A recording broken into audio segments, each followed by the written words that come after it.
This is our last question. What will you do to change Riverside from being overrun by truck traffic and warehouses, in particular when you look at the expansion in Moreno Valley? Melendrez? Could you repeat that last part, or repeat the entire question? What will you do to change Riverside from being overrun by truck traffic and warehouses, in particular when you look at the expansion of warehouses in Moreno Valley? Excellent question. One of the things that we have to overcome here in the city of Riverside, we've really been known as a corridor for warehouses.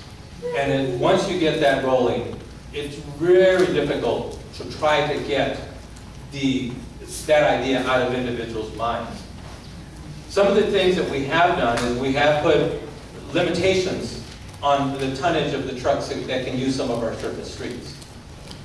We believe that planning and working together with the adjacent cities are the most important thing so that they see the impacts of our community. Again, as mayor, that's what one of the responsibilities would be, to reach out to surrounding communities and create more effective planning, not only for our city, but for their city and for the greater community. And that really is what AB 375 is about, which is a state law. And it's a law that really requires us to work together. Candidate Petrosello? Yes, part of our traffic problem is that a lot of residents leave and commute other places, and then we also have people from the outside coming here for their jobs. I believe that if we had jobs to keep our residents here, we would have less traffic. But we also need to look at a lot of alternative modes of transportation. We have a wonderful bike trail. I only live 8 miles from my job, but I've been told to go on that I'm crazy because it's not safe, and I would love to do it. But we need to really look at what we can do to ease the traffic congestion. And I'm a fan of what they call genius groups. They used to be called focus groups, and let's get the residents in, and let's get your ideas, and let's figure out how to solve this problem. Candidate Atkinson?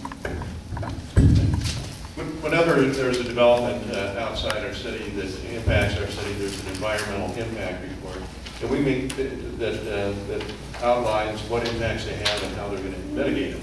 And we need to make sure as a city that we're reviewing those projects in the environmental impact report to make sure that if they're impacting us, they need to mitigate that so that it's a negative impact on that. But more important than that is if you look at, we're not only impacted by trucks in the city, if you look at the train traffic that comes through the Alameda corridor, and a lot of that cargo goes out to the Midwest in there, we need to concentrate also on getting some of these at-grade railroad crossing underpasses in there.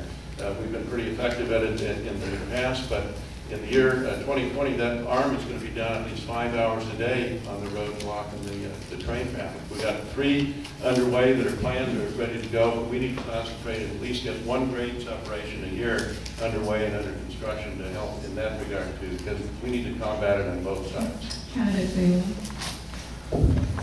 I agree, we do need to continue to coordinate the efforts with the surrounding communities and work with them to let them know that we won't tolerate unnecessary impacts and traffic flowing through our city.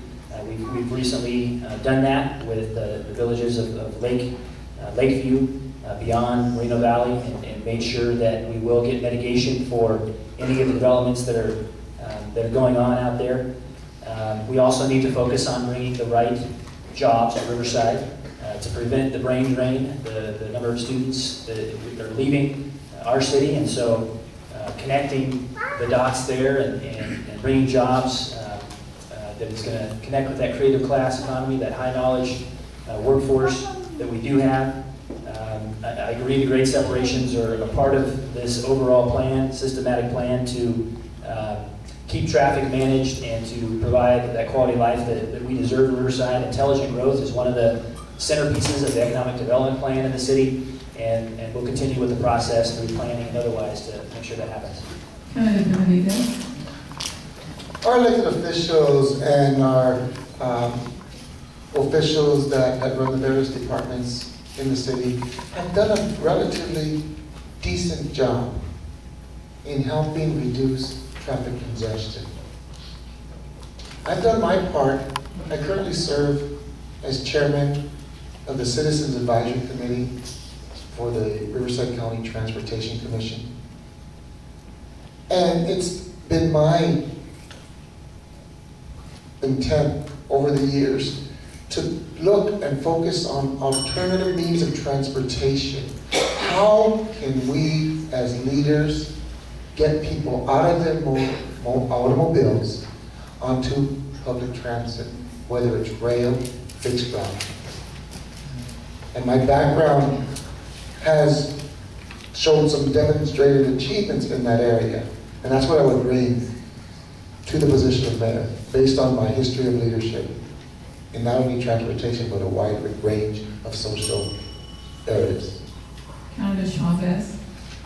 You have to have a good working relationship with other cities, especially Moreno Valley, since it's nearby us, and that's where the changes is happening. That we need to let them know our concerns about the traffic, and hopefully we can work together into having other avenues of going about lessening the noise and the traffic availability in that area coming to Riverside.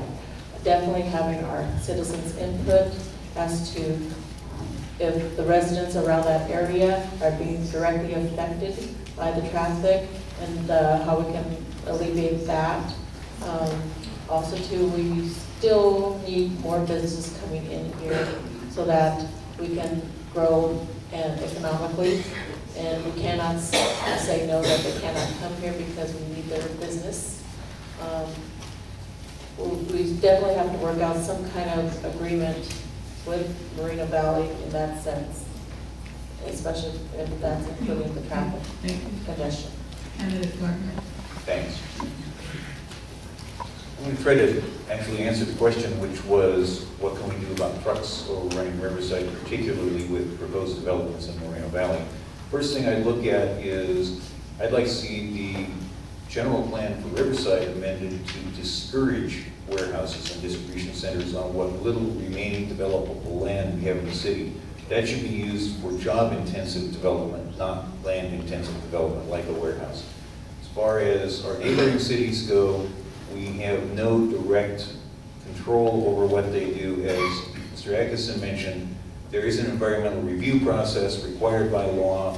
We can and will, and already are actually, with the proposal for the 41 million square feet of warehouse space in the south end of Moreno Valley. We need to participate in that. We need to participate actively. If absolutely necessary, we need to be prepared to file litigation to protect the interests of our citizens.